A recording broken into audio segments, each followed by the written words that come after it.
El concepto de nulidad hace referencia al acto, contrato, procedimiento que no tiene efecto o fuerza para obligar a algo. La nulidad ocurre cuando el acto o contrato es contrario a la ley o porque carece de los requisitos o solemnidades que ésta exige. La nulidad debe ser declarada judicialmente, es decir, un juez debe reconocerla y declararla por petición de la parte interesada.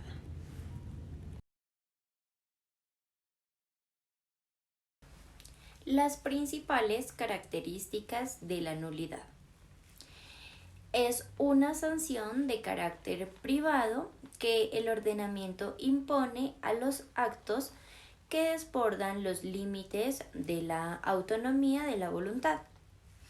Solo tiene fuente en la ley, es decir, la nulidad solo se produce por las causales taxativamente señaladas en la ley. No puede presentarse por vías de interpretación o analogía. Obedece a defectos en la formación del acto jurídico, es decir, que los vicios sobrevinientes tienen efectos en el negocio, pero no generan la nulidad del mismo.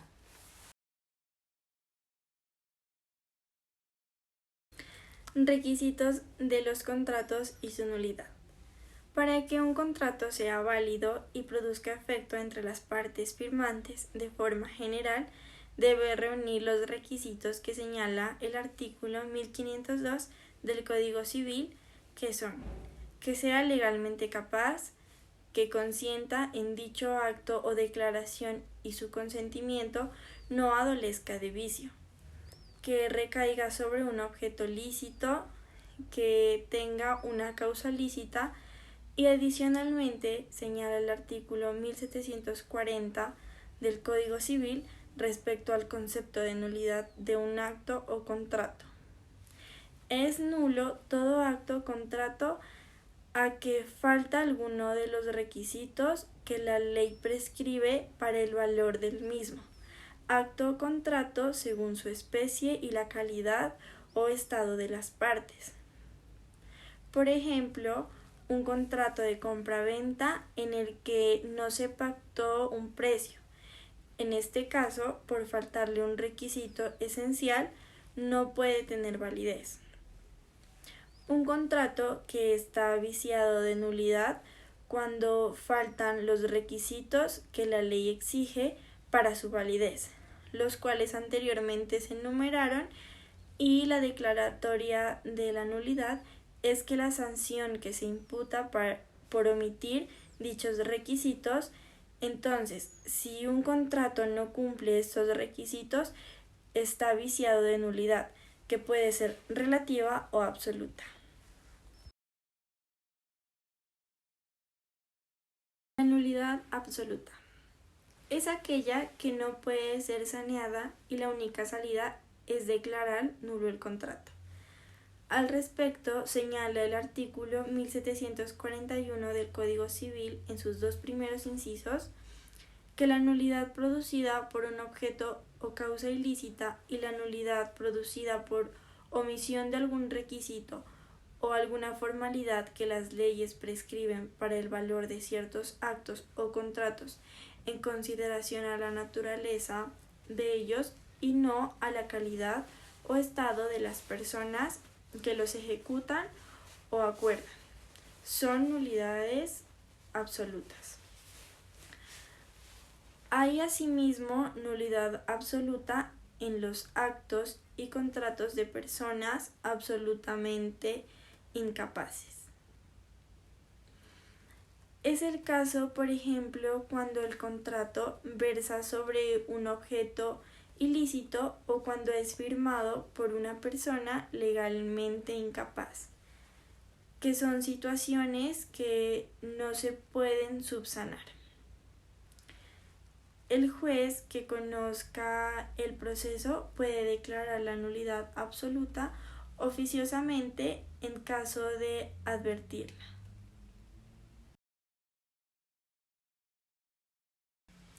La nulidad relativa hace referencia al vicio que sufre el contrato, que puede ser saneado o solventado por las partes. El tercer inciso del artículo 1741 del Código Civil señala lo siguiente: cualquier otra especie de vicio produce nulidad relativa y da derecho a la rescisión del acto o contrato. Es decir, que cualquier otro vicio que no cause nulidad absoluta causará nulidad relativa, la que sí puede ser subsanada por las partes si es su voluntad o interés. Al respecto, señala el artículo 1743 del Código Civil, en su primer inciso, que la nulidad relativa no puede ser declarada por el juez o perfecto sino a impedimento de parte, ni puede pedirse su declaración por el Ministerio Público en el solo interés de la ley, ni puede alegarse sino por aquellos en cuyo beneficio la han establecido las leyes, o por sus herederos o cesionarios, y puede sanearse por el lapso de tiempo o por ratificación de las partes. La nulidad relativa se puede subsanar por ratificación de las partes, que no es obligatoria, pero pues la parte interesada puede exigir la nulidad en lugar de solicitar la subsanación. Y como la norma lo señala, la nulidad solo puede ser alegada por la parte en cuyo beneficio la han establecido las leyes. De lo anterior se desprende que la nulidad relativa no puede ser declarada de oficio por el juez, sino que debe ser declarada a petición de la parte legítima e interesada, en tanto la nulidad absoluta debe ser declarada de oficio en caso que el juez le advierta y las partes no la hayan solicitado. En cualquier caso, la nulidad, sea absoluta o relativa, requiere declaración judicial, es decir, se debe presentar una demanda, pues no opera de pleno derecho.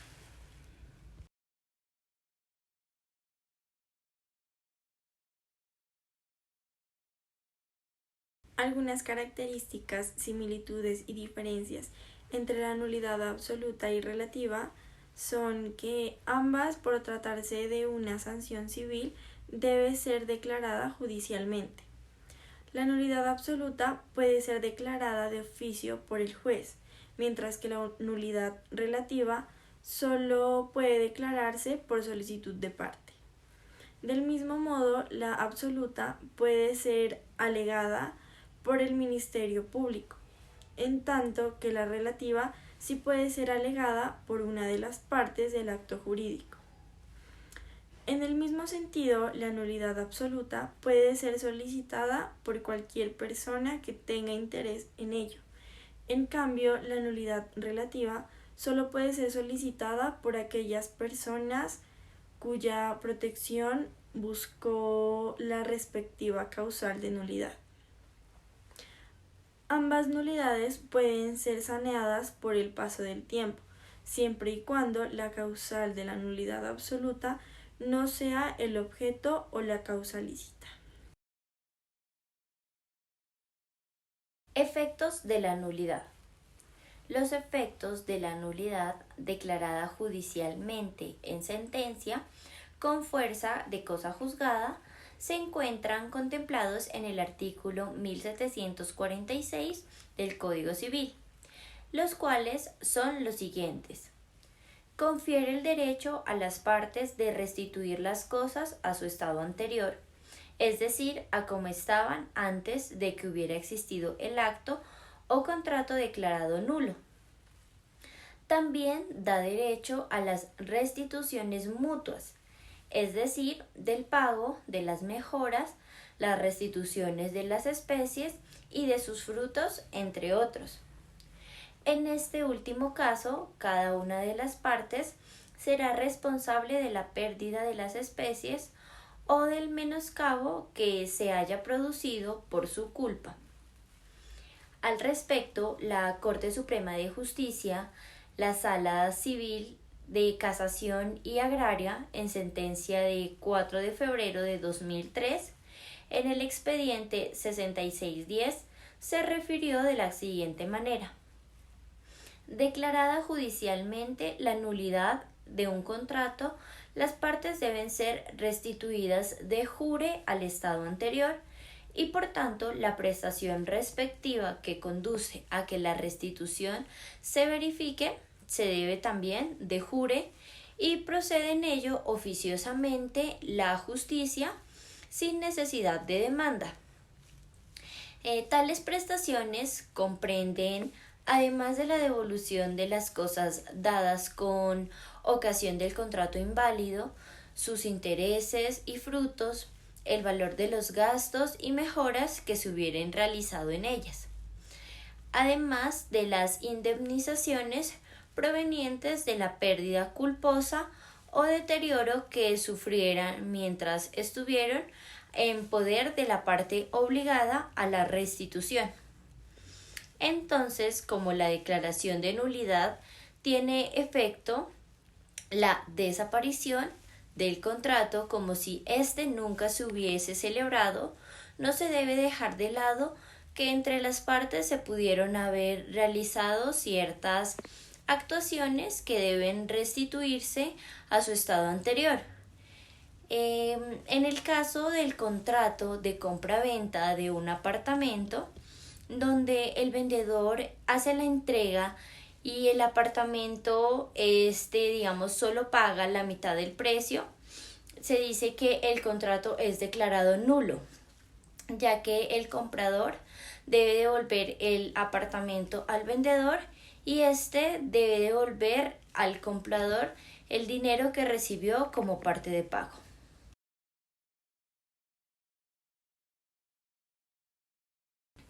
Hablaremos sobre la prescripción de la acción de nulidad. La acción de nulidad también se la conoce como la demanda que se presenta ante un juzgado para que declare la nulidad del contrato. Esta está sujeta a prescripción.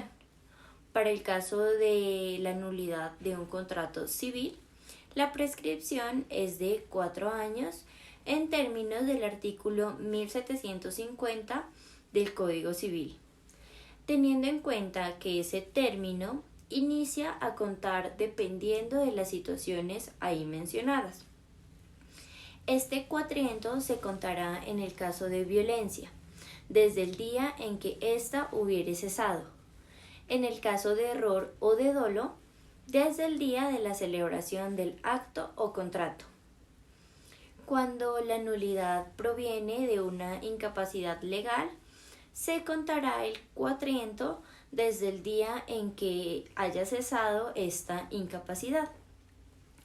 Respecto a los menores de edad, cuando estos están legitimados para solicitar la nulidad del contrato, el término de prescripción se rige por el artículo 1751 del Código Civil, en el que nos dice lo siguiente: los herederos mayores de edad gozarán del cuatrienio entero si no hubiere principiado a correr, y gozarán del residuo en caso contrario.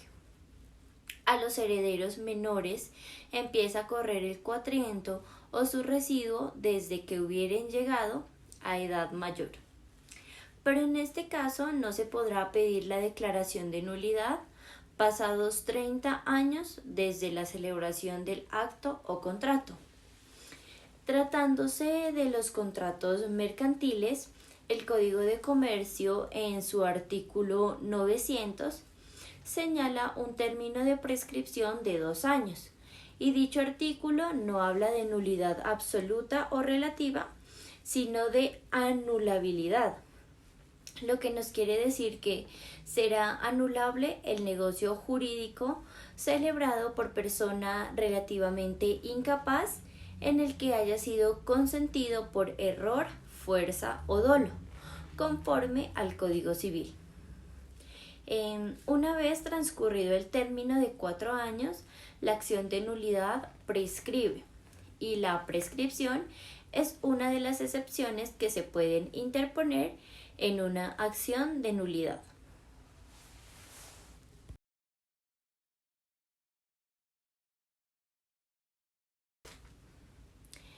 Bueno, muchas personas confunden inexistencia con nulidad y para aclarar este tema vamos a resaltar algunas diferencias. Primero, la inexistencia significa que el acto no produce efectos, mientras que el acto inválido, antes de que se declare su nulidad, produce efectos. Segundo, la inexistencia opera de pleno derecho sin necesidad de que el juez la declare, mientras que la nulidad debe ser declarada judicialmente. Antes de que ello ocurra, el acto debe ejecutarse. Tercero, la ausencia de formalidades esenciales se constituye en causal de nulidad en el Código Civil y de inexistencia en el Código de Comercio.